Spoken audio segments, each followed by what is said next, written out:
Hey y'all, it's Lippy. I hope y'all's Wednesday is going well. It's about 3 o'clock in the afternoon.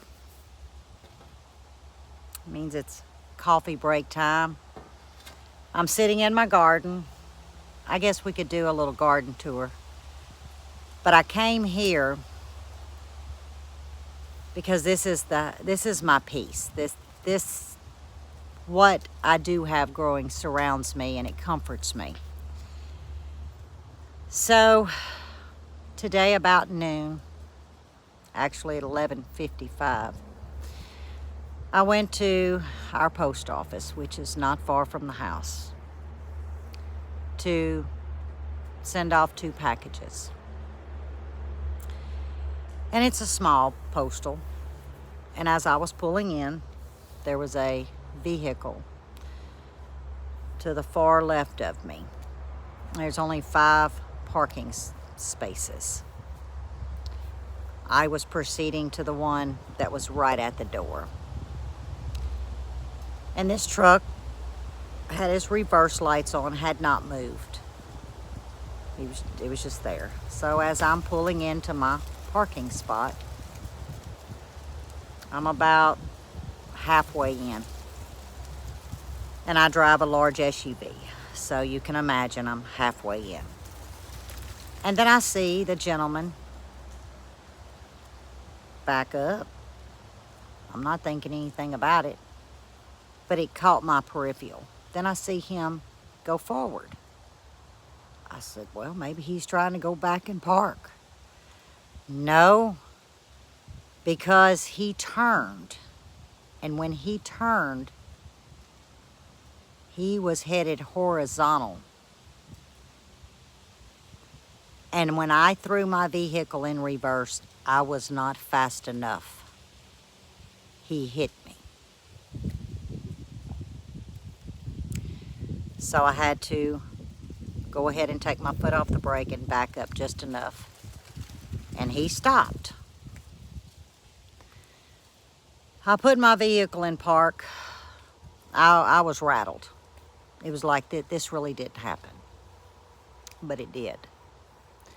So I immediately jump out of my vehicle. The gentleman gets out. Now, at the time, I didn't know his age, but I knew he was an elderly gentleman. And my temper got the best of me for a moment. And I said, and I quote, "Sir, what the hell was you doing?" I know, I'm sorry. And then I was like, whoa. Bring it down 10 notches, Lippy. And I said, are you okay? Yes, ma'am. Now, he didn't ask if I was okay. He was just kind of like, I can't believe I just did this. And I said, and I guess that's the YouTube in me, I don't know. I said, with your permission, may I take pictures? He said, yes. And then he gets on the phone. And there's a couple of trees there, and he stands underneath the tree. So I proceed to take a couple of snapshots. And then I immediately called the police. And I told him, I said, I've just called the police to report this. You know, he didn't move his vehicle. Mine's not moved. Of course, nobody was coming in. If they were coming in, I was blocking the entrance.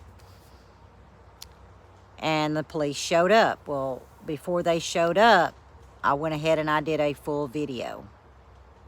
And I captured him horizontal instead of parallel, which is the way parking spots are.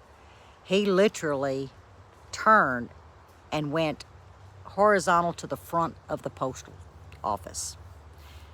He parked over 3 parking spots. I'm just backed up dead in the middle. Police show up and says, did this happen here? I said, yes, sir, we have not moved our vehicles. He said, well, you'll have to exchange information. This is private property, so we don't make a report. I said, private property?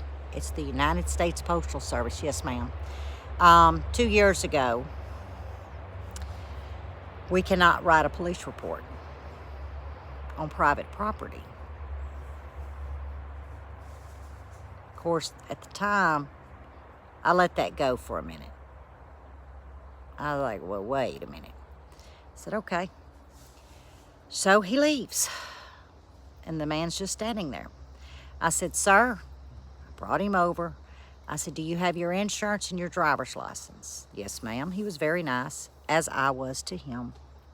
I already had my insurance registration and all that. So, you hear those acorns? So, on the hood of my car, the sun was too bright. So, I opened my passengers, and I said, sir, I said, we can take pictures here on the passenger seat. That way we can get a clear view. I said, may I have your license and insurance? He handed them to me, and I took the photos. And I said, now here's mine. Just set them right there on the seat. There was a box, because I had mailed it. Just lean it up against the box, and you can take your photos. Now, he had a smartphone. He had no clue how to take a picture. So I leaned over and I said, sir, do you want some help? Yes, ma'am. So I took a picture with his phone of my license and my insurance. And we proceeded to go our own way. When I looked at my vehicle, I realized where he hit me, the front driver's headlight is all wobbly. You know, you have a silver grill, so there's, say, the radiator, right? It clipped the corner and wrapped. I mean, and on his truck, it was the passenger's door, okay? I mean, he just, and he drugged me because it's peeled my bumper. It peeled it. So I drove home, backed up in the driveway because I knew it needed to be faced because it would probably have to be towed. Then I made a phone call to Buddy.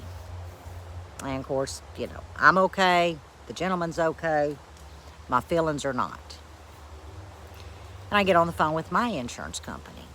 And I'm in a panic. And they calmed me down, and I told them I did a video. I did, you know, photos. And so while they had me on the phone, I was uploading everything. Everything went smooth. I'm not liable, but the gentleman's insurance is. So they gave me the phone number because it wasn't on his paper. All he had was a piece of paper. He didn't actually have a card. And I called. 1 hour and 3 minutes on hold just for that person to say, well, he's with such and such, I will transfer you. That's when it dawned on me that the insurance he has is some kind of underwriter to an underwriter to an underwriter. So while I'm on hold, because my insurance went easy, as they said, if there's a problem, we'll handle it, we'll do the claim, get you in a rental, and then we'll go after the gentleman's insurance. But I looked at his driver's license on the photo while I'm on hold. He's 78 years old. 78. And my heart sank. I knew he was an elder to me, but I didn't realize how old this gentleman was. And then that bothered me. Very, very well-mannered gentleman, as I was to him. But it put something in perspective because I analyzed myself. My immediate reaction was, as I said, what the hell were you doing? Now, I didn't scream it, but I said it just like I said it just now. What in the hell are you doing? And he responded, I don't know, I'm sorry. And then I immediately just, because I have sense. But as I played it sitting in the house on hold, I'm playing it all back. And I said to myself, self, he wasn't hurt. I wasn't hurt. But there was two people opposite ethnic, I'll say that, but we had respect for one another. It was yes, sir, yes, ma'am. I worked hand in hand to give him the information that he needed. I could have just took his information. He wouldn't have known no different. But I'm not built that way, see. I knew this gentleman needed my help, even though he was at fault. He needed my guidance. And it validated who I am. Sometimes we have to validate our own self, give our own self put in check. But I didn't have to put myself in check, except at that initial moment. It was just a reaction. But it was short-lived. That I am so proud of my being. I am so proud of the person that I'm molded to be. Of course, that comes with choice too. See, I could have chose to carry that instant anger. But that's not who I am. That's why it left me as fast as it came upon me. And I realized, you know, we still live on. My vehicle can be fixed. Hopefully his can. I don't know what kind of liability insurance he has. But it put things in perspective. With all that is going on, and as sad as I am, as nervous as I am, because in case y'all don't know, I don't know anything about this wrecking situation. We were rear-ended. It'd be 2 years in February in my vehicle in Kentucky. But I was injured then. I was not injured today, except in my heart, you know. I panicked is what I did. I hope this video, no, it didn't cut off. It said, need to charge. But what I had planned today to do with the video is not going to happen. Tomorrow, y'all may not see a video because from what was told to me, I have an adjuster coming out.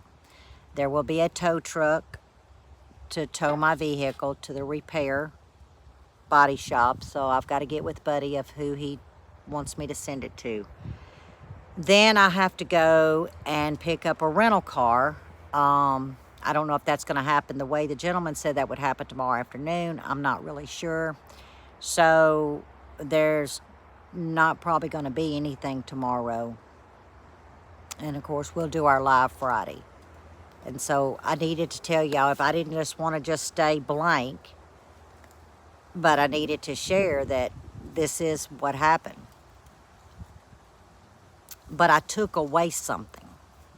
And I guess that's the point I'm trying to get at. Is I took away, I'm proud of myself. I am proud of the choices that I make. And I hope that if y'all are faced with a similar situation, stop and pause and look at the situation you're dealing with, as in this gentleman. I could have took advantage of him and not given him any information. But you see, I'm one of God's children, so I'm not going to do that. I don't have the desire. I don't have the thought. So if this video does anything, let it show that we are the examples of how we move forward in life. How does that look to you in the mirror? I looked in the mirror before I did this video just to make sure everything was in place. But when I looked in that mirror, I gave myself a thumbs up. I am very proud to be one of God's children. I'm very proud to love thy neighbor, even in the midst of a situation like this. He's not hurt, I'm not hurt. Just my feelings. And those will get better. So that's what happened to Lippy today. I'm not sure how I'm going to title it, but if I don't hurry up and get out from underneath this oak tree, Y'all might see a different kind of video. I tried to move my bench and my table a little bit past the drip line of the tree, but the wind's kind of blowing and they kind of dropping real close to me. Y'all, I think I'm in a dangerous situation. Difference between today at noon and right now, I know to move. At noon today, I didn't move fast enough. So, that's what happened to Lippy today. So I think I'm just gonna go sit underneath the makeshift patio. There ain't no trees right there to throw acorns on my head, and wait for Buddy to come in and let him decide now what the next step is, or who he chooses to send the vehicle to for the body shop. So, I hope y'all's evening's gonna go well. Mine's gonna just be kind of quiet. I'm gonna absorb, take it in, reevaluate. That's just how my DNA is. I have to put everything in perspective, and we'll see where tomorrow goes. We'll see what they put me in to drive. Y'all, I don't drive little bitty vehicles because I can't get in, much less try to get out. So I don't know how tomorrow's gonna work. But you know what? Whatever vehicle they bless me with, so I do have transportation, I'm gonna appreciate it. And I'm gonna respect it. So, here's to my great, great friends. And I guess we'll see you Friday. And by Friday, we should have an update. Oh, labels should be here Friday for the voodoo dust. Just saying. So yeah, things are happening. And then there's also setbacks. So I guess I could have done a garden tour, but it's getting kind of overextended on this video. And I don't cut things out when I sit and talk with you guys. So we're right at 18 minutes. There's really nothing to see. It's growing, but it's like, I mean, so it's not like y'all are missing anything. I promise you. It's not growing the best, but it's growing. So, you know, it is what it is, right? But at least I can sit here with no injury and look at my garden. So, all right, I'll see y'all Friday on the live, 6 o'clock p.m. Central. And then we'll catch y'all up on, you know, from what happened today, moving forward of what they're going to do. So, as always, stay safe, stay well, and God bless. Remember, love your neighbor.